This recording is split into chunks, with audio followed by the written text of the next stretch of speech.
Now, as far as Governor Romney's chances are concerned, I believe wins in Florida, North Carolina, Virginia, all states Barack Obama took last time around, will happen.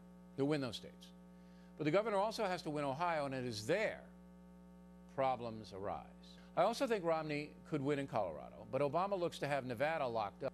Of course, Dick Morris continues to maintain that Romney will win big, carrying Pennsylvania and Ohio, which would assure a Romney victory. Both candidates still have a fighting chance. And that's a memo.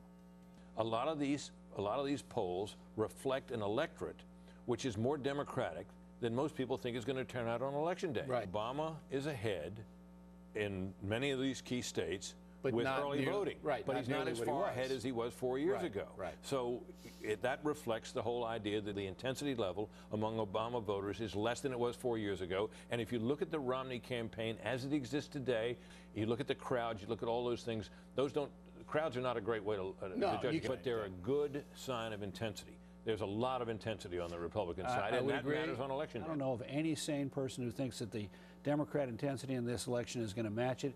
It's going to be somewhere like 3-2-1, or Gallup says 1 point more Republican than Democrat, in which case Obama's lead is wiped out in that poll. I want to assure the audience that on Wednesday we're going to deal with the pollsters who may have put their thumb on the scale. Yeah. Well, CNN is my other one.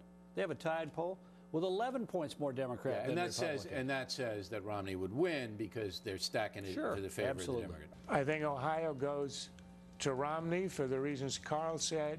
If you look at the early polling, Obama's way behind where he was 4 years ago. Okay. And the other thing is you see the intensity factor in all the polls everywhere on Romney's side, and Republicans tend to be somewhat underrepresented in the polls. You put them all together, Romney wins Ohio, one more state, and he's president.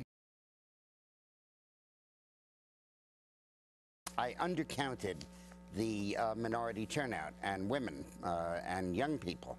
I thought that the 2008 turnout was a fluke. The average said that 11% of the vote was black. In fact, it was 13. The average said 8% Latino. In fact, it was 10. When you take those together, you're dealing with a 6 to 8 point move in the demographics.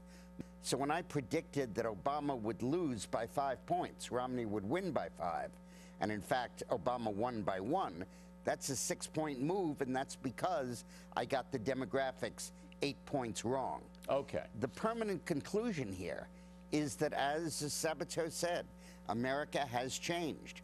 08 was not just a college kid fantasy. 08 was a fundamental election that illustrated a change in American society. So since they're bouncing off of me, let me repeat. 3 million Republicans, mainly white voters, didn't vote. This election result was not the result of a major demographic shift, and it did not happen because the Republicans lost on a major demographic shift. I'm not denying demographics are changing in America. The Republicans didn't get their vote out. Pure and simple. And the Republicans are in the process of making a huge tactical error if they believe that the way to get the Hispanic vote is to moderate their immigration policy, because it is not immigration policy that makes Hispanics vote for Democrats. It's not about that. The Democrat Party is the party of stuff. The Democrat Party is a party that takes care of you when you don't work.